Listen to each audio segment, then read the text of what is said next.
This is your 2-minute warning.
Good afternoon.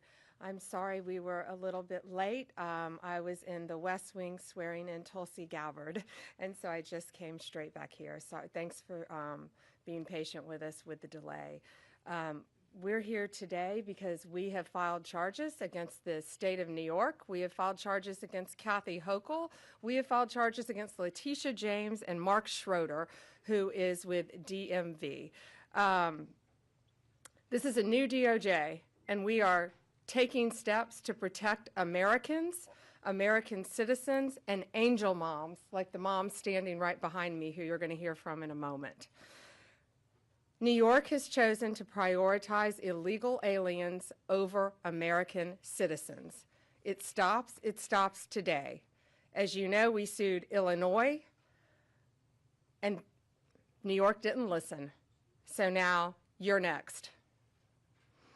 Millions of illegal aliens with violent records have flooded into our communities, bringing violence and deadly drugs with them. With me today, I'm so proud to be joined by Tammy Nobles. Tammy is an angel mom. Her beautiful daughter, Kayla Hamilton, was murdered by an MS-13 member in 2022. Kayla had just turned 20 years old, and she was raped and murdered by someone who should not have been in our country. Yet, he was released, flown to Maryland, where he committed this violent murder. I just want you to hear from,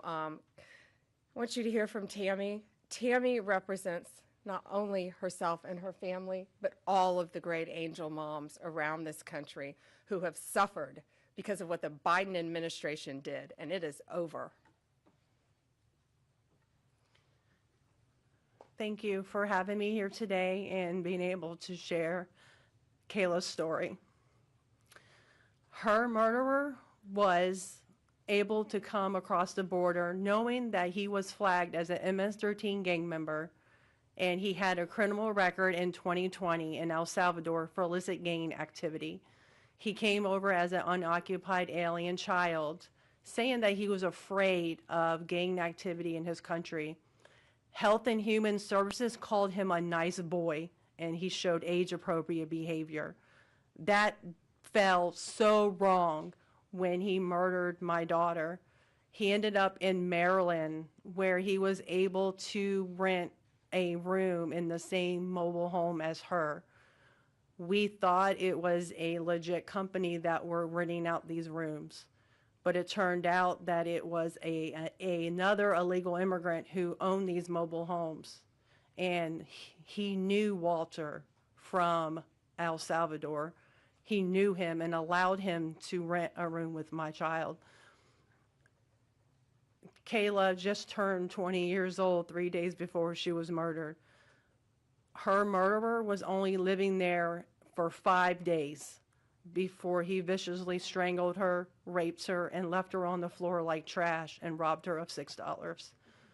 I have been sharing her story for over 2.5 years to bring change, because this should have not have ever happened to Kayla, and it shouldn't be happening to other families being hurt by the border. Homeland Security did not do their jobs. They did not check his background. You know, they did say that he was processed. So if they processed him, they knew that he was a gang member and still allowed him here. Health and Human Services did not verify the sponsor and allowed him to go with a sponsor that they don't even know if it was his cousin or his aunt. And he was able to leave the sponsor's house to go live wherever he wanted.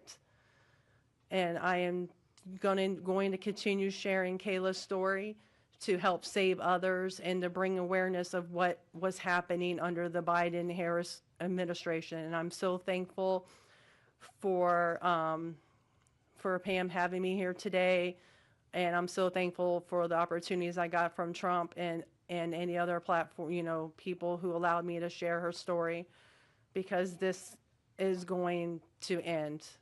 No other parent should suffer by having their child murdered by somebody that shouldn't be here.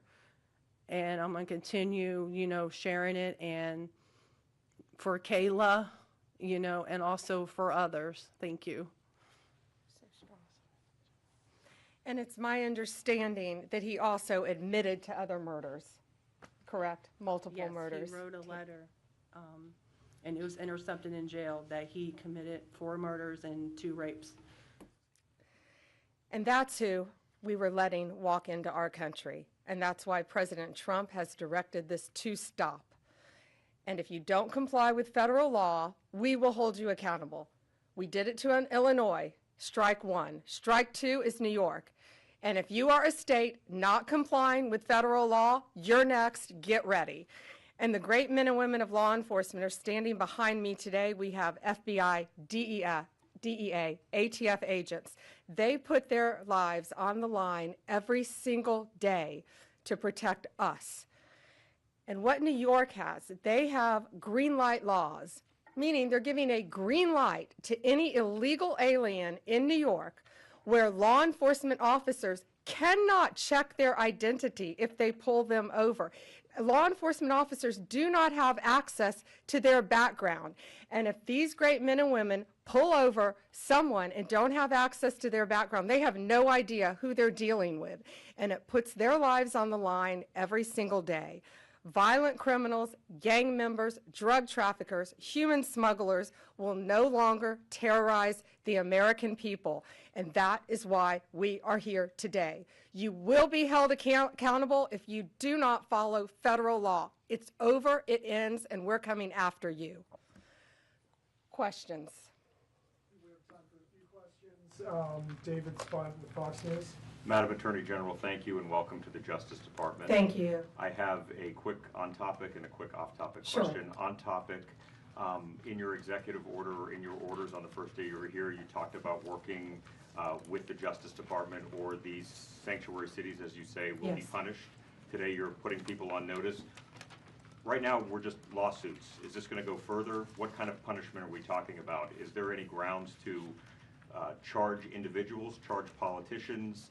How far is this going to go? Well, we're going to see what they do next, David. We have sued them all. We've personally sued the governor, the Attorney General, Letitia James, and Mark Schroeder with DMV because he has the green light laws. So what they have to do, they have to start complying with federal law. If they don't, we're going to appeal it, and we will win. They have to comply with federal law. Did you have a second question? I did have a second off-topic question in this regard to the judiciary. Today, Elon Musk, who has enormous influence in the Trump administration, posted on X, quote, "There needs to be an immediate wave of judicial impeachments, not just one."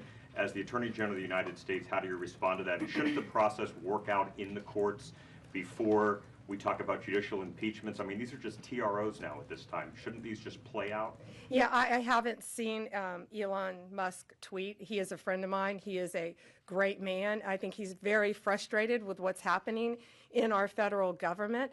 You know, at USAID alone, they're giving out billions of dollars that should not be distributed. We're going to back him up.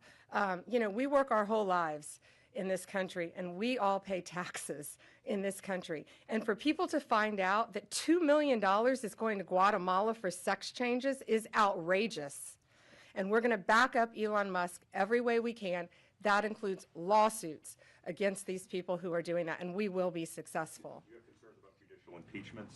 That's not going to happen now. We're going to look at everything. We're going to follow the law right now. We're going to follow the process. These are federal judges with lifetime appointments, but they will be struck down ultimately by the Supreme Court of the United States if the appellate courts don't follow the law as well. Alana Richer with the AP. Hi. Hi. Thank you so Nice much. I also have an on-topic and an off-topic. Sure. First of all, can you just briefly walk us through what the legal claims are you're making in this lawsuit? Yeah, absolutely. So the green light laws are that this is what the green light law says. It's a green light to illegal immigration, which says they can comply. That law is unconstitutional. They can't do that. And what they've done is they have a tip-off provision that requires New York's DMV commissioner to promptly inform any illegal alien when a federal immigration agency has requested their information. So think about the men and women in law enforcement behind me. That's basically, that's not basic, it's tipping off an illegal alien, and it's unconstitutional. And that's why we filed this lawsuit, and that's why we charge Mark Schroeder too, because he runs DMV. Oh, I'm sorry, you had a second question. Yeah, my off-topic question, I wanted to ask about Mayor Eric Yes. Adams' case. As of at least a few moments ago, SDNY still has not dropped that case. Have you or other DOJ leadership spoken to the acting U.S. attorney in SDNY since the memo was sent earlier this week? And what will you do if she refuses to drop the case? I have not spoken to her. I know our acting DAG, Emil Bove, has spoken to her, and Chad Mizell may have spoken to her, but that case should be dropped. It was done at the directive of Emil, so that case should be dropped. I did not know that it had not been dropped yet, but I will certainly look into that. Reagan, Daily Caller. Hi, thank you. How are you? Tom Homan suggested this week that someone from within the FBI may be leaking information about the ICE raids, and that such could be putting officers' lives at risk. Has the DOJ gotten any closer to determining if these leaks are coming from within the FBI? And what will the consequences be if they can identify the leakers from the FBI? Excuse me. Well, first, I can't talk about anything that is ongoing, and that is ongoing. And it's really for the similar reasons of what I said earlier. The great men and women in law enforcement standing behind me today, they must be protected. And anytime anyone leaks or tips off anything regarding a pending investigation, that jeopardizes lives. You're telling a bad guy what's about to happen. It could jeopardize the lives of all the men and women in law enforcement. We will not stand for it. We will find you. We're going to investigate it, no matter what agency it came from. We don't know for certain. We have an open investigation, so I can't talk about it in detail, but we will do everything in our power to hold you accountable, and it is a crime. And you will be prosecuted when we find you. I got time for one more. Alana Austin, Newsmax. Hi, Madam Hi, Alana. Attorney General. Thank you so much for your time. I was also interested in hearing specifically what the interactions have been like with Mayor Adams. And I know he has a little bit of a different tone than some of the other Democrats out of the Empire State. And then also Denver Mayor Mike Johnston, because before the President Trump went back into office, he had issued some words about a potential standoff and then walked that back. So I was curious to see what things have been like out of New York City and Denver officials. Yeah, well, we're hoping that in New York, Mayor Adams is going to cooperate with us with the sanctuary cities and the illegal aliens. And has the mayor in Colorado been cooperating? Do we know? I believe he might have now. Yeah, I believe Colorado is now cooperating. That's what we want. We don't want to sue you. We don't want to prosecute people. We want people to comply with the law. This is very simple. An MS-13 member murdered her daughter. That's happening throughout this country. We have one angel mom is too many. And we have angel moms throughout this country who should not be going through this. Comply with the law. This is the last thing we want to be doing. We want to be out there, all of us, fighting violent crime. Yet we're fighting illegal aliens, and that ends, and it's going to end today. That's all we have time for, guys. Thank you. Thank you. Thank you all. Thank you.